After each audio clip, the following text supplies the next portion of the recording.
이어서 사사기 말씀을 함께 찾아보려고 합니다.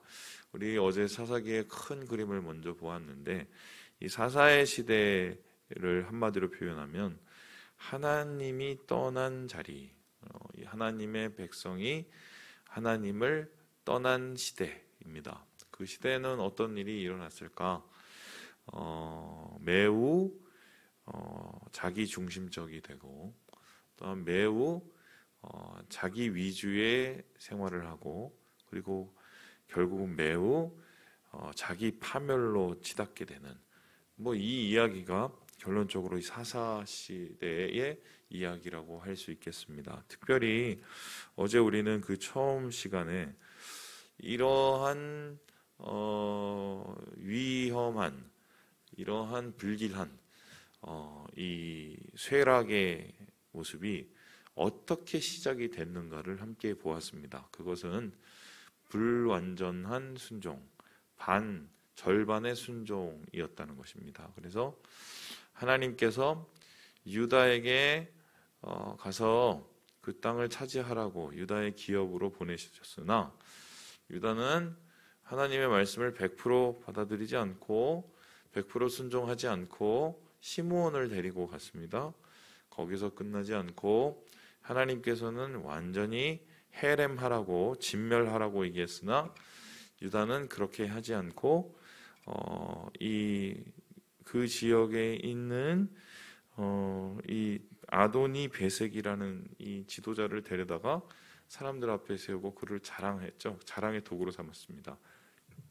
이것은 하나님의 말씀을 듣는 것 같으나 듣지 않는 거고, 하나님의 말씀을 순종하는 것 같으나 순종하지 않는 참 애매한 모습인데요. 처음에 이렇게 시작한 것이 나중에는 완전한 순종을 떠나는 불순종으로 끝나게 된다. 그래서 절반의 순종은 전반의 불순종으로 이어지게 되는 그 끔찍한 시작을 어제 우리가 함께 말씀을 통해서 보았습니다. 오늘은 그 이후의 이야기인데요. 그렇다면 이제 질문을 해봅니다. 아니, 하라고 하는데 왜 안 했을까요? 하면은 축복을 받는데 가서 점령을 하라고 주님 말씀하시면 책임지는 거 아닙니까? 그리고 하나님께서 실제적으로 이들에게 말씀하시고 약속하신 것을 주시기 위해서 다 준비를 하신 것 같으면 그냥 믿고 순종하면 되는데 왜 안 했을까요? 이 질문을 우리가 해보면 오늘 말씀 속에서 그 질문에 대한 대답을 찾을 수가 있습니다. 오늘 우리가 크게 보면은 이 온넬이라는 사람 혹은 그 이후에 유다와 베냐민에 의해서 그 지역이 점령되는 과정을 보는데, 그 점령되는 과정 속에서 점령되지 않는 지역도 있었습니다. 그 지역이 어떤 지역이었느냐? 우리 함께 같이 한번 읽어보도록 하죠. 우리 19절의 말씀을 같이 한번 읽어보겠습니다. 19절입니다. 시작. 여호와께서 유다와 함께 계셨으므로 그가 산지 주민을 쫓아내었으나 골짜기의 주민들은 철 병거가 있으므로 그들을 쫓아내지 못하였으며. 유다가 쫓아내지 못하는 골짜기 주민들에 대한 이야기가 나옵니다. 이 골짜기는 어디냐면은 18절에 보니까 가사, 아스글론, 에그론 이쪽이에요. 이쪽은 이제 이게 팔레스타인이 이게 있으면, 가나안이 있으면 가나안 남부 해안 쪽인데요. 지금도 여기는 유대인들이 살지 않고 그 팔레스타인인들이 살고 있습니다. 이때 점령을 제대로 못해서 그런 곳인지 몰라도 지금 그러고 있어요. 그리고 이쪽은 어떤 백성들이 살고 있었었냐면 블레셋 민족이 살고 있었는데, 이 블레셋 민족을 제대로 쫓아내지 못했다라고 말을 하고 있습니다. 그 이유가 무엇이었냐 봤더니 철병거가 있었다라고 합니다. 제가 어제 그 격변의 시대를 설명하면서 이 사사의 시대 때 어떠한 국제적인 흐름이 있는지를 제가 설명을 드렸죠. 북쪽에서 해양 민족이 내려와서 미케네 문명이라는 그리스 문명을 이제 완전히 멸망시키고, 그리고 이 동쪽으로 가서 히타이트라는 또 커다란 또 엄청난 힘을 가진 권력의 나라도 무너뜨립니다. 그리고는 다시 밑으로 내려오는, 그래서 이 팔레스타인 지역에 내려오게 되는데요. 이렇게 정착한 사람들이 바로 블레셋 사람들입니다. 근데 이 블레셋 족은 다시 말하면 철병거를 가진 이방 민족이었어요. 그런데 그 이방 민족 철병거, 지금으로 따지면 이스라엘 백성이 청동무기만 가지고 있는데, 그러니까 요즘으로 하면 우리는 소총만 가지고 있는데 저쪽은 대포를 쏜다고 한번 생각을 해보세요. 이 전력의 차이가 엄청나죠. 그러니까 이 성경에 기록하는 이 사사기 기자는 이렇게 얘기하는 거죠. 거기는 무기가 너무 좋아서 우리가 점령을 할 수가 없었어. 이렇게 얘기를 하고 있는 겁니다. 자, 그리고 나서 또 어디를 점령하지 못했냐면요. 우리 함께 21절의 말씀을 같이 한번 읽어보도록 하겠습니다. 시작. 베냐민 자손은 예루살렘에 거주하는 여부스 족속을 쫓아내지 못하였으므로 여부스 족속이 베냐민 자손과 함께 오늘까지 예루살렘에 거주하니라. 베냐민이 어디를 쫓아내지 못했대요? 예루살렘에 있는 여부스 족. 그러니까 예루살렘은 지금으로는 우리는 막 성전이 있고 또 하나님의 또 영광이 있는 자리라고 생각이 되지만, 사실 이것이 점령된 것은 언제냐면 한참 후에 다윗에 의해서 점령이 된 게 그게 처음이었습니다. 거기는 원래 베냐민에게 하나님께서 주신 땅인데 이 예루살렘도 점령하지를 못한 겁니다. 그러면 왜 베냐민은 이 예루살렘을 점령하지 못했을까? 예루살렘에 가보신 분은 압니다. 저희가 다시 가야 되는데요.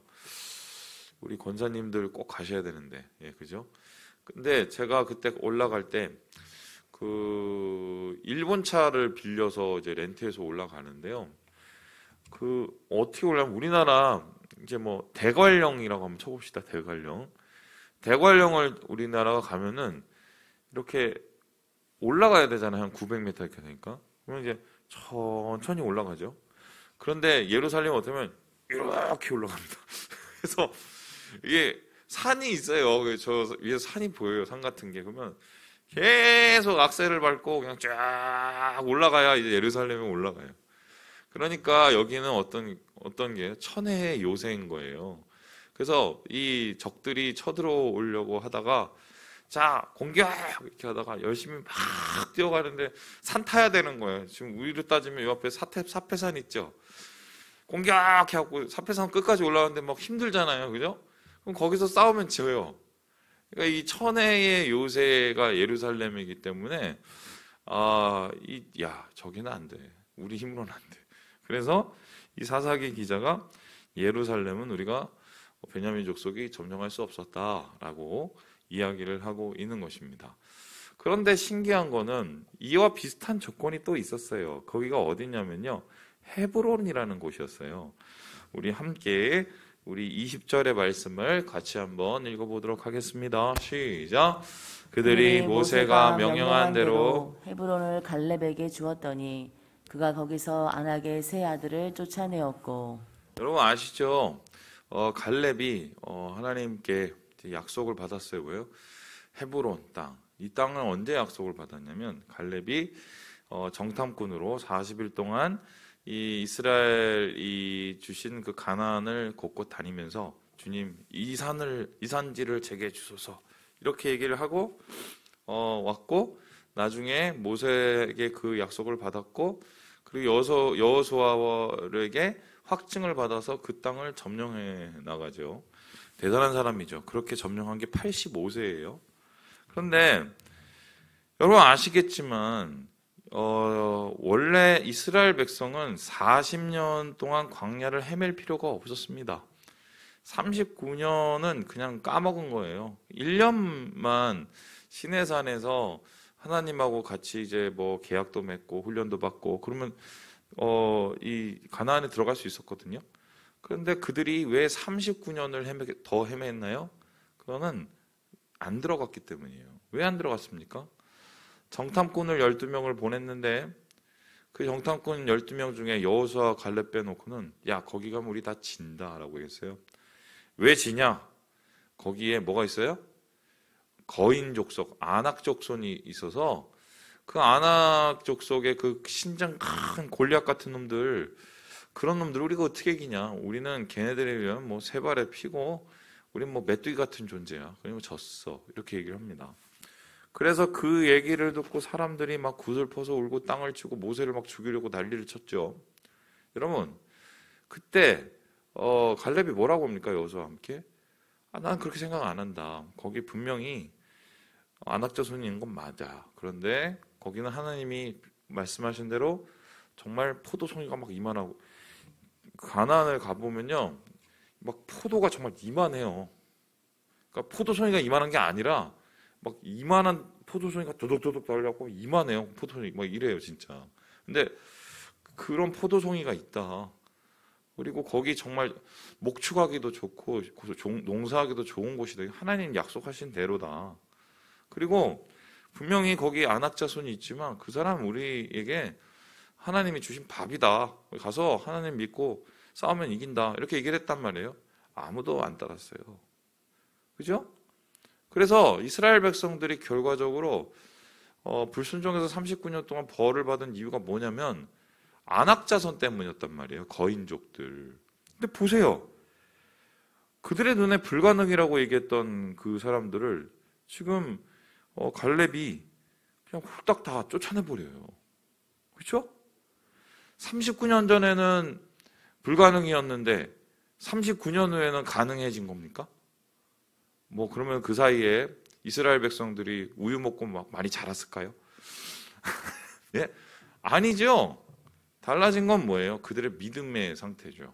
특별히 갈렙이라는 사람이 소망하고 믿음하고 하나님 앞에 구한 것을 하나님이 들어주신 거예요. 믿음의 분량이 커진 거죠. 갈렙의 믿음의 분량이. 그렇다면은 앞서서 얘기한 이 가사 지역의 골짜기, 거긴 철병거가 있어요. 그리고 예루살렘, 거기는 막 천혜의 요새예요. 자, 맞는 얘기예요. 아낙 자손은 크다, 맞는 얘기예요. 그런데 그러니까 안 된다, 틀린 얘기예요. 핑계를 대기 시작하면 한도 끝도 없습니다. 여러분 그거 아시죠? 이솝 이야기에 여우가 막 포도원을 이렇게 막 가는데 포도원에 포도나무에 포도가 확 열려 있는데 막 어떻게 막 기어올라가고 먹으려다가 못 먹은 거예요. 그러니까 여우가 그 포도를 보고 뭐라고 그럽니까? 저거는 분명히 신포도일 거야. 그리고 그냥 가버리죠? 요 꼴인 거예요. 우리가 신앙생활을 하면서도 그렇게 여우처럼 할 수가 있어요. 아, 이건 이래서 안 돼. 저래서 안 돼. 어차피 안 되는 거야. 그런데 물론 안 될 이유는 맞아요. 근데 진짜 그러냐고요. 하나님이 약속하시고 하나님이 주시기로 작정한 것이 있으면 만일에 그렇게 뭐 철병거가 있고 무슨 천혜의 요새라고 하면 하나님이 또 그것을 또 해결할 수 있는 방법도 주시지 않겠어요? 요즘에 코로나 터지고 나서 이 교회들의 가장 큰 문제가 뭐냐면 핑계 댈 게 너무 많아. 너무 확실해. 우리 뭐 합시다 하면 목사님 코로나 때문에 우리 뭐 같이 모여서 모진 못하지만 뭐 저녁에 또 이렇게 기도합시다. 뭐 온라인으로 제가 목사님 코로나 때문에 제가 그놈의 코로나를 언제 가는지 한번 보겠습니다. 여러분 근데 신기하게 나중에 어떻게 된지 아세요? 이 철병거가요 드보라 때 이 그 가나안 야빈인가 이 사람이 철병거를 900대를 끌고 와요. 그러면 이스라엘 백성이 싸워서 이길 수 있어요, 없어요? 근데 싸워서 이겨요. 신기하죠? 다윗은 어떻습니까? 다윗 왕이 그때 뭐 말이 군대지 애들 데리고 오합지졸 500명 데리고 다니는 한마디로 그냥 군대도 아닌 그런 사람들이었는데 그 사람들 데리고 뭘 했어요? 예루살렘 점령을 했어요. 신기하죠? 왜 이때는 안 됐는데 그때는 됐을까? 뭐가 달라졌을까요? 지금 우리가 위드 코로나 시작되고 나서 고민해봐야 될 문제. 정말 코로나 때문에 못하는 걸까요? 코로나 때문에 우리가 더 막 이기적이 되는 걸까요? 우리가 원래 그랬던 건 아닐까요? 우리의 믿음의 분량이 그거밖에 안 되는 건 아닐까? 제가 괜히 여러분을 좀 힘들게 하는 것 같은데 죄송하고 말씀을 보면 저부터 그런 마음이 들어요. 솔직히. 그래서 이제는 핑계를 찾기보다 하나님의 말씀을 찾아야겠다. 그죠? 말씀을 주시면 능력도 주십니다. 아멘이십니까? 능력도 주세요. 약속을 주시면 하나님이 감당할 수 있는 능력을 주세요. 여러분 이것을 기억하시고 오늘 주님 안에서의 이러한 능력과 은혜들을 경험하시는 우리 사랑하는 주의 백성 되시길 주님의 이름으로 축원합니다.